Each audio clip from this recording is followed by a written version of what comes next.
How's it going, everybody? This is Andre here with the Kevin Breeze channel, and in this video, we're going to be doing a comparison between the Samsung Galaxy A52 5G and the Apple iPhone 12. Let's get started. So the Samsung Galaxy A52 5G has a 6.5-inch, 120Hz Super AMOLED display with a resolution of 1080p, a PPI of 407, an aspect ratio of 20:9, and a screen-to-body ratio of 84.1%. We got a hole punch here for the front-facing camera, and this camera is 32 megapixels. The iPhone 12 has a 6.1-inch OLED display with a resolution of 1170 by 2532, a PPI of 460, an aspect ratio of 19.5:9, and a screen-to-body ratio of 86%. The front-facing camera is on this giant notch right here, and this camera is 12 megapixels. So the iPhone has a higher resolution than the Samsung Galaxy A52 5G. They both have really high quality displays. A Super AMOLED is pretty similar to an OLED display, so there's that. But the Samsung Galaxy A52 5G has a 120Hz display, whereas the iPhone 12 only has a 60Hz display, so movement on the screen of the Samsung Galaxy A52 is going to be a little bit faster and a little bit smoother as well. You can see that in the scrolling, the iPhone scrolling with the 60Hz versus the Samsung Galaxy A52 with the 120Hz. It's definitely a lot faster. This difference is going to show itself in stuff like video streaming and high performance gaming where there's lots of movement on the screen, so that's something to keep in mind. The biggest advantage the Samsung Galaxy A52 5G has over the iPhone 12 is that it has a much bigger display. As you can see here, the Samsung Galaxy A52 5G is a lot larger, which is going to be good for stuff like gaming and video streaming and pretty much all sorts of content consumption in general. With the higher resolution, the iPhone 12 might be a little bit better for viewing photos and editing photos too, just because the resolution is higher, of course, but it is really close. Now, the Samsung Galaxy A52 5G, depending on the variant you get, is going to have either 128 gigabytes or 256 gigabytes of internal storage. This specific model is the 256 gigabyte version. The iPhone 12, on the other hand, only has 64 gigabytes of internal storage.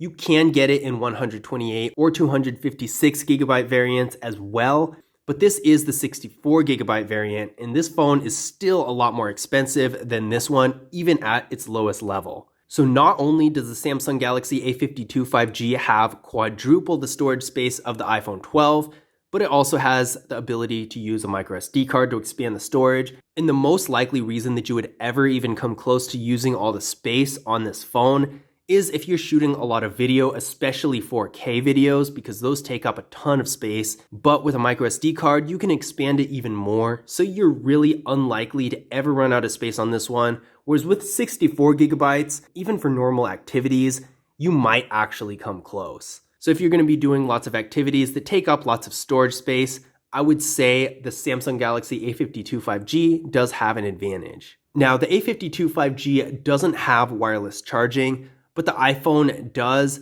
So if that feature is important to you, definitely keep that in mind. As far as security goes, the A52 5G has a fingerprint scanner and face unlock, but the iPhone only has face unlock, which is really disappointing. I don't know why they only have face unlock for the iPhone when a phone that's much less expensive has both face unlock and a fingerprint scanner.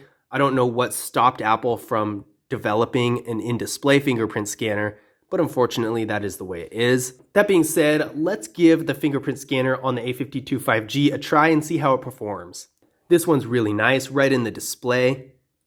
And there we go, that was really fast. Let's try it one more time. And again, really fast and responsive, I have no complaints there. A lot better than the iPhone's fingerprint scanner, which unfortunately doesn't even exist. Now we're going to take a look at the camera setup of these phones. So the Samsung Galaxy A52 5G has a 64 megapixel rear camera, a 12 megapixel ultra-wide camera, a 5 megapixel depth sensing camera, and a 5 megapixel macro camera. So this phone really has it all as far as camera setups go. The quad camera is really useful. There's really not a whole lot that this phone can't do, if anything at all. The photos are really high quality too, and this phone can shoot 4K videos in both the rear and the front facing cameras, which really comes in handy if you're trying to shoot really high quality videos.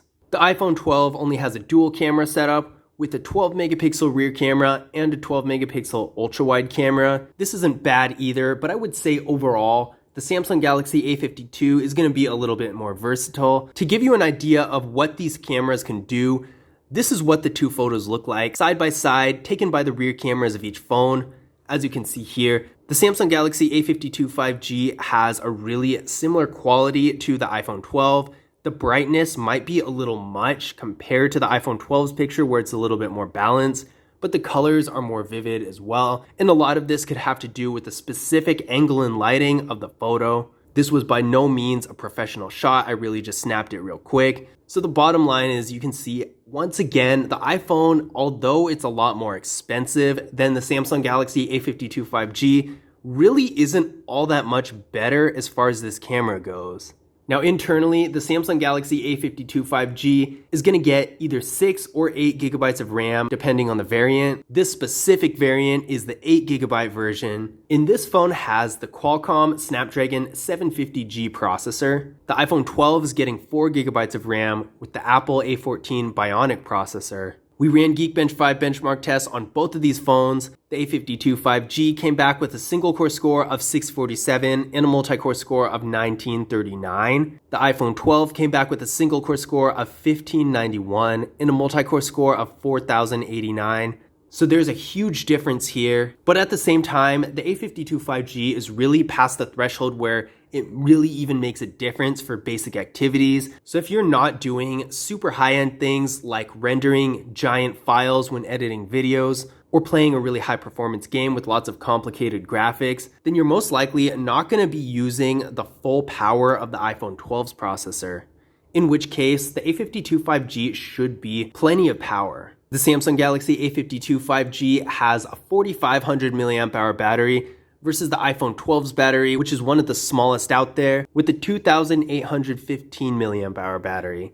Now this is a pretty sizable difference. The Samsung Galaxy A52 5G is not only going to have more life per charge, but also more longevity down the road. So if you're either on the go and can't plug your phone in a lot, but still have to use it a lot throughout the day, or want a phone that's going to last for a really long time, I'm talking multiple years here, then the Samsung Galaxy A52 5G is most likely going to be better for you just because it's going to last so much longer. Not that the iPhone can't last for a long time too, but with the larger battery like the one in the A52 5G, it's going to last even longer.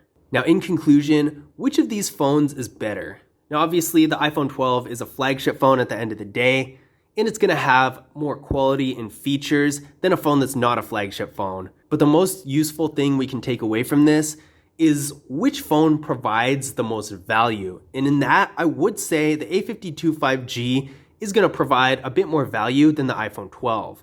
The reason being, this specific variant of the A52 5G has so much more storage, literally quadruple that of the iPhone, also with the capability of using a micro SD card, so you're not going to run out of storage. Plus, this is so much less expensive. Not only that, but even though the iPhone has a more powerful processor, with the A52 5G, you are still getting 5G capabilities, and you're getting a really good amount of processing power for almost everything besides maybe video editing with giant files or high performance gaming. Although I would argue that you'd be able to play most games that you can find on something like Google Play.